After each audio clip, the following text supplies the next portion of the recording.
Hey, what's going on, guys? I don't think that you found this video by accident, so I appreciate your presence. I study like the occult sciences, energy, manifestation, the nervous system, psychedelics, like pretty much anything about the unseen. And I wanted to talk about some things that I'm noticing just in my life that I feel like may be helpful for somebody. So I wanted to go over like this idea of being the version of yourself before you see like the external manifestations of the things that you actually want, right? And there's multiple layers to this. So my understanding of it currently, after studying like ceremonial magic and energy and stuff like that, is that visualization, breath, and action are like three key components to manifesting, right? So I'm gonna break that down a little bit so that we can kind of understand what's going on. Now, the visualization is, in a way, it's important, but it's kind of something that you do by default, right? Like we all know, like, oh, these are the things that I want, right? I want this. I want the money. I want somebody to love me. I want some peace. I want this, my mind to calm down. Whatever it is, the wants are kind of like automatic. Like you're already in a way visualizing like this stuff. And Esther Hick talks about this a little bit, where she's like, the things that you want are kind of like in a vortex, right? Of like not potentiality, but more of like a escrow, right? So like these things that you want, they kind of go into like this energetic field of things that in a way they're kind of like attracted to you or magnetized towards you, right? And the key here is to like match the frequency of the things that you're saying that you want. Now, how do we do this? Well, you'll hear a lot of people say, well, be the version of that person that would have those things. A lot of people say this, but we have to sit and think, like, what does that actually mean? What does that mean, be the version, right? They're like, oh, think the thoughts, do the actions. Well, let's kind of break that down a little bit, right? I mentioned breath, action, visualization. So the visualization is kind of like automatic, right? Breath is very important with the nervous system, right? And I'm saying all of these things because like it's all gonna come together. So just bear with me here. Breath and the nervous system are like deeply connected. So even in those moments where you feel like you're calm, chill, at peace, sometimes that's our baseline, right? Unconscious baseline, because of the stuff that we've been through. So like even when you think you feel calm, you're just more calm than what you're usually at, right? If you're facing a lot of trauma and challenges and stuff that you've been through and all this stuff, like your version of calm and the version of calm that you have the potential to access, or the version of peace that you have the potential to access, are two completely different things, right? You may think that you're like, I'm chill, I can breathe, I can do whatever right now, right? But really, you're just more chill than what you are usually at, right? If you're having a lot of anxiety and depression and all this stuff that you're dealing with, when that stuff is a little quieter, you're just like, peace, right? But there's a layer of that that's a little bit deeper, right? And I don't even want to say a little bit, it's a lot deeper, right? When you breathe, you're accessing layers of peace that you don't typically access. So when you breathe and you tap into your nervous system and your body really starts to calm down, right? You'll start to experience some sensations that you don't normally feel, right? Because you're drawing in a lot more oxygen, right? You're connecting to nature in that's a part of nature. It's a part of what is providing life for us. So there's a layer that's underneath what you actually feel like is peace as like your standard, right? And that's the layer that you really want to tap into, because then you start accessing a part of your consciousness that is not typically touched, right? You have all of these things that you may be worried about in everyday life, and you never kind of get to that layer, right? I say, like I'm going down with it, but really it's kind of like more of an expansion than it is going into a subconscious layer. There's a level of expansion that happens because you become more present when you're breathing, right? If you're not focused on your thoughts and your emotions and the challenges and all this stuff that's going on in everyday life, you're accessing a layer that is more expanded from you. And you may think, well, how is less thought more expansive? But I've found in my experiences that when I create less thought, and I don't exactly know how to, like, I don't know what word to put on it, but things become more synchronized, right? You're tapping into the present, you're tapping into the now, right? Which is the nature of how things are. Like time is very much connected to perception, right? So when you're having a really good time, it'll kind of feel like it just flew by. But then when you're doing something that you really don't want to do, like if you're at a job you don't enjoy, it's dragging along. Like every moment feels like an eternity, right? Or if you're in pain, every moment feels like an eternity because you're in a way not aligned with the natural flow, which is just the now moment, right? If you're doing something you don't enjoy, you're not paying attention to the now, you're paying attention to what you don't actually want to be doing. So I found that when you access these deeper layers of the breath, right, or your nervous system, like calming it down, tapping more into that now, that present moment,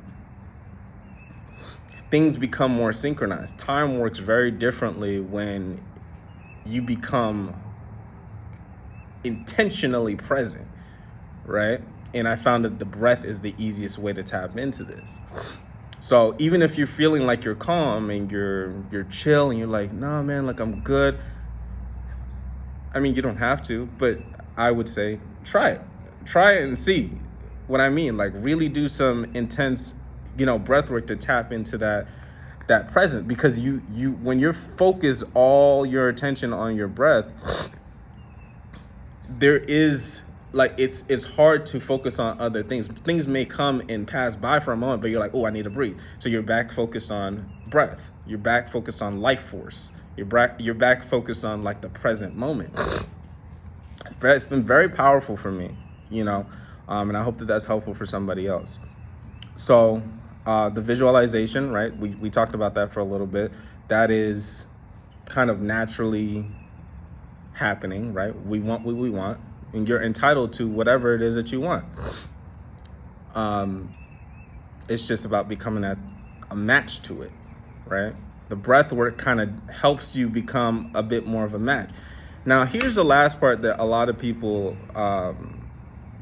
have some trouble with, right? The last part is actually taking like physical actions of the version of yourself that you are wanting to align with, the version of yourself that has those things that you want. And for a while, I was trying to figure out, like, what does that actually mean? You know what I mean? Am I just supposed to play pretend or whatever? And this is kind of where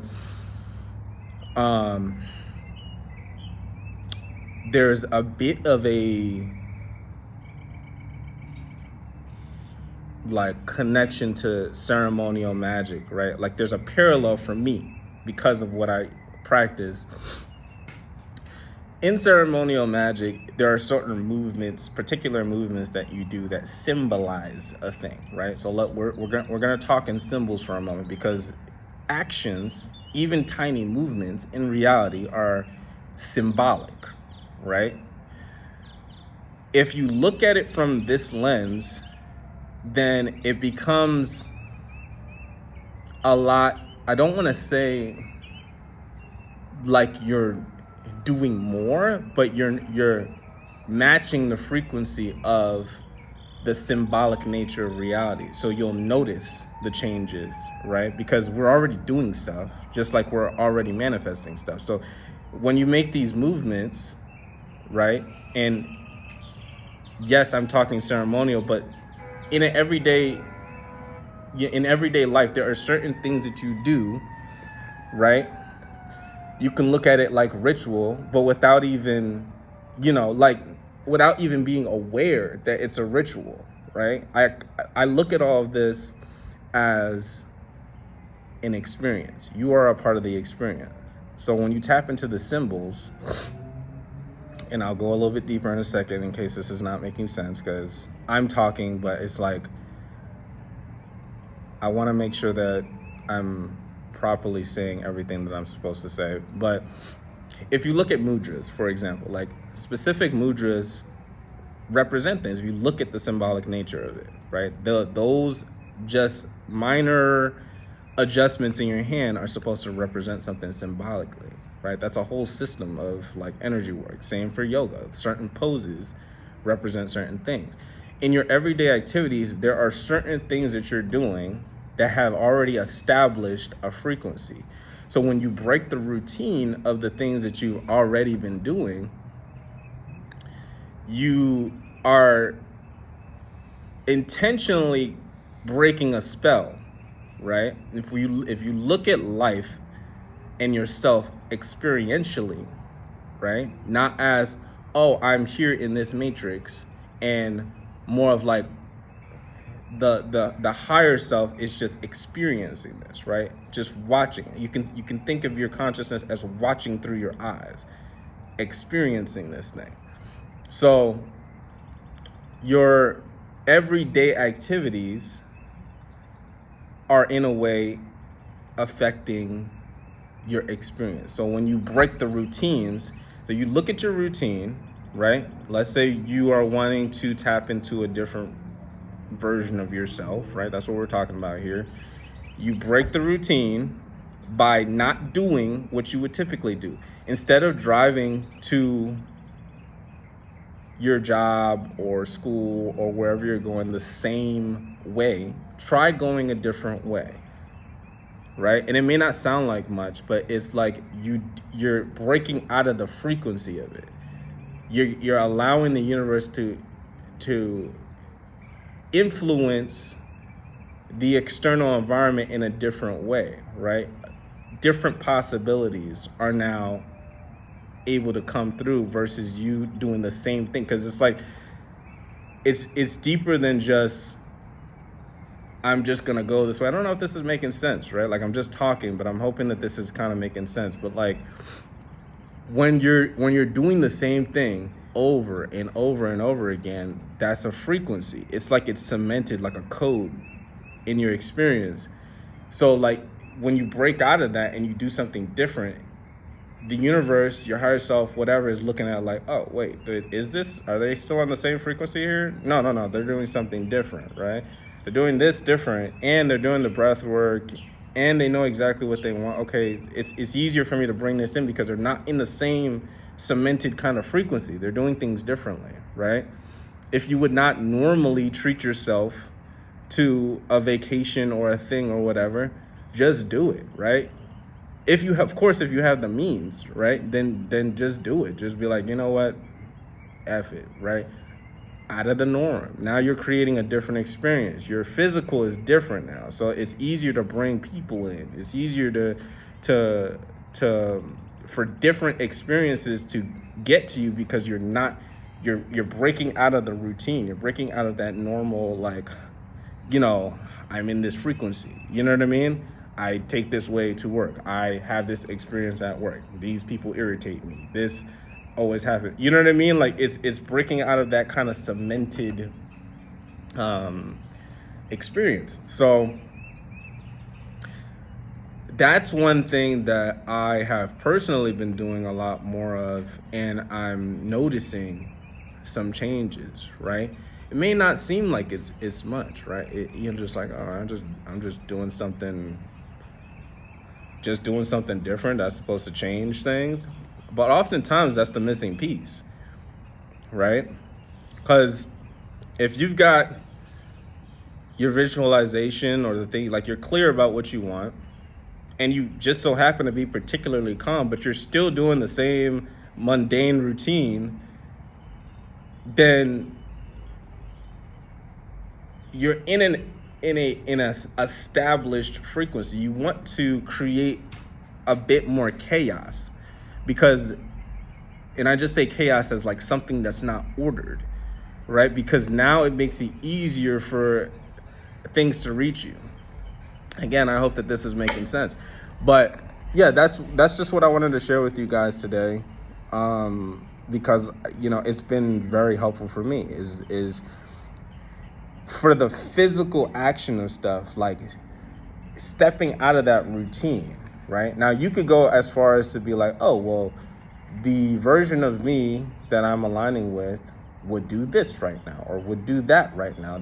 You could still do it like that. But even just stepping out of like what you usually would do, right, is sometimes enough to shift things in reality. You may notice that you got an email that is an opportunity. You may notice that you find some money, whatever, right? Like you sometimes you got to just step out of that. That's a very big part of this, I guess 3-step process, right?